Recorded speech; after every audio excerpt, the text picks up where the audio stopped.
거듭 말씀드리지만 거북목 일자목이다, 일자목 거북목만 교정한다고 해서 절대 교정이 안 됩니다.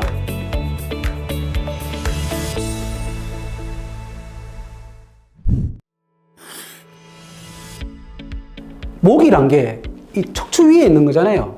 그러니까 이렇게 거북목인데 등이 굽은 상태에서 거북목이 되는 사람이 있어요. 등이 평평등인데 거북목이 되는 사람도 있긴 한데 확률적으로 굽은 등이 심할수록 거북목이 심해집니다. 그러니까 이런 경우에는 등을 펴야 목이 좋아지는 거거든요. 그래서 본인이 거북목 교정하려고 목 치료를 열심히 하고 오셨대요. 그래서 뭐 목 마사지도 하고 유튜브 보면서 열심히 하셨는데 아무 효과를 못 보셨다, 이런 분들 많이 계시거든요. 근데 반드시 우리가 거북목을 볼 때는 등까지 같이 잡아야 되고요. 근데 등이 굽었어요, 이렇게. 자, 굽었는데 등만 굽는 경우보다는 골반이 앞으로 이렇게 기울어지니까 등까지 같이 굽어지는 경우가 많거든요, 보상적으로. 그래서 골반을 같이 봐야 되는 경우가 많아요. 결국에는 뭐냐면 목 하나 잡자고 등도 펴야 되고 골반도 바로 잡아야 되는 경우가 많다는 거죠. 근데 골반은 왜 틀어졌는데? 골반은 발이 평발이면 골반 앞으로 기울어지거든요. 즉 거꾸로 말하면 목 볼 때 발부터 봐야 돼요. 발부터. 발이 평발이거나 발이 문제가 있다 이러면 사실 골반도 틀어지고 등도 틀어지고 목도 거북목이 되는 거거든요. 그래서 사실 진단이 중요한 거고, 뭐 거듭 말씀드리지만 거북목 일자목이다, 일자목 거북목만 교정한다고 해서 절대 교정이 안 됩니다. 반드시 거북목 교정하시려면 등도 펴고 골반도 바로 잡자, 이런 개념을 가지고 치료를 하시고 그렇게 설명해 주시는 원장님한테 치료 받으시면 결과가 확실할 것 같습니다. 뭔가 이제 본질을 건들지 않은 거죠. 자꾸 결과만 바꾸려고 하니까 문제가 해결되지 않는 거거든요. 제가 자꾸 말씀드리지만 진단이 중요하다고 했잖아요. 진단이. 그래서 자세를 바로 세울 수 있는 원인에 대한 부분들을 바로 잡아줘야 돼요. 크게 보면 패턴은 여러 가지가 있겠지만 밑에서 틀어져서 위로 올라가는 상향 패턴, 턱이 틀어져서 아래로 내려오는 하향 패턴, 그런 두 가지 패턴이 있어요. 즉 발부터 틀어져서 골반이 틀어져서 어깨의 높이가 안 맞고 목이 기울어지고 앞으로 기울어지는 이런 패턴이 있고요. 한쪽으로 많이 씹고 틀어져서 목이 기울어져서 어깨가 기울어지니까 보상적으로 골반이 올라가고 골반이 회전되면서 다리 길이도 안 맞는 이런 패턴이 있어요. 밑에서 틀어져서 올라갔냐, 위에서 틀어져서 아래로 내려왔냐, 상향 패턴, 하향 패턴, 그 두 가지 패턴에 의해서 몸이 틀어지면 그런 패턴을 만든 도미노의 첫 번째 도미노, 그 도미노를 바로 세우는 것부터 치료가 시작된다. 그리고 그렇게 해야 재발하지 않고 쭉 지속된다.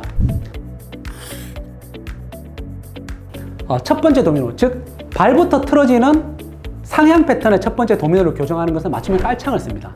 즉 발을 정교하게 교정하는 이제 맞춤형 인솔이라고도 하거든요. 맞춤형 인솔을 써서 발을 정교하게 잡아주고 보행을 하거나 서 있을 때 중립을 유지할 수 있도록 만들어 줍니다.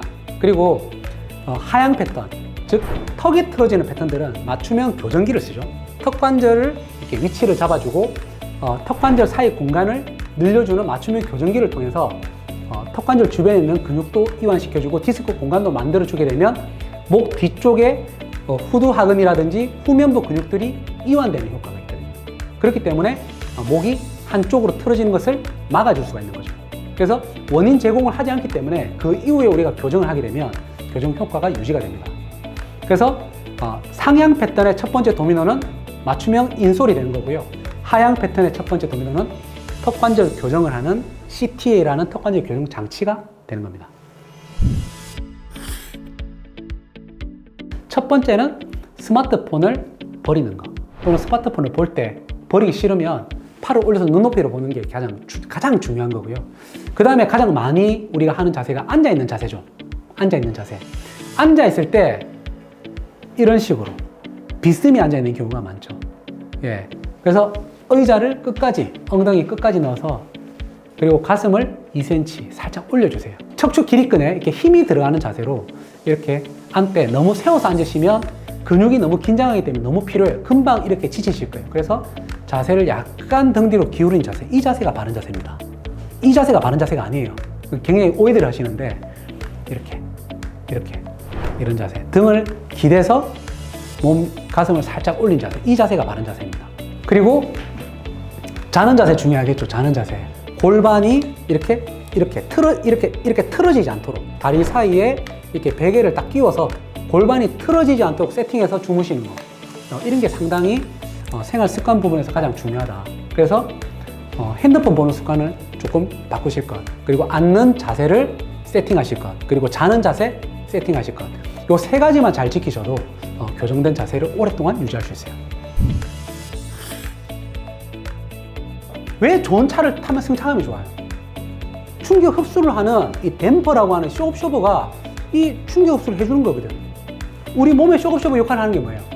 등 커브, 목 커브, 허리 커브. 커브가 쇼업쇼버 역할을 해주는데 커브가 없다, 일자다. 겉으로 볼 때는 뭐죠? 아, 꼿꼿하네. 아, 딱 바르네. 남들이 볼 때는 바른 것 같아. 자기 몸 발라서 너무 좋대요. 근데 뭐라? 몸이 벤치가 아니고 경운기예요, 경운기. 조금 디테일하게 봤을 때 목, 어깨 통증은 구분등인 사람이 더 심합니다. 왜냐? 구분등이 되면 이렇게 되는 거죠. 거북목의 각도가 편평등보다 더 심하거든요. 이미 구분 상태에서 목이 출발하니까. 근본이 안 좋은 거죠. 그렇기 때문에 목과 어깨 통증은 구분등 있는 사람이 더 심할 수밖에 없어요. 자, 근데 편평등은 어떻게 되냐? 허리 커브가 없거든요. 허리가 완전 일자예요. 자, 허리는 디스크가 항상 뒤쪽으로 빠지기 때문에 허리를 이렇게 앞으로 내밀었을 때, 즉 허리 후관절이 뒤쪽으로 잠겼을 때 디스크가 빠져나오지 않기 때문에 좀 더 안전한 구조예요. 그렇기 때문에 편평등은 허리 커브가 없어지고 사라진 경우거든요. 그 뒤쪽 후방이 열려 있어요. 그래서 디스크가 빠져나올 수 있는 충분한 공간이 있기 때문에 허리 통증이나 골반 통증은 편평등에서 더 많이 느낄 수 있고요. 그리고 목, 어깨 통증은 구분등에서 더 많이 느낄 수 있어요. 자, 그래서 결론은 구분등이 좋다, 편평등이 좋다가 아니라 둘 다 나빠요. 아픔의 정도가 다른 거고, 편평등이 발라 보인다고 해서 절대 좋은 자세가 아니다, 경운기다. 요거 꼭 이해해 주시면 감사합니다.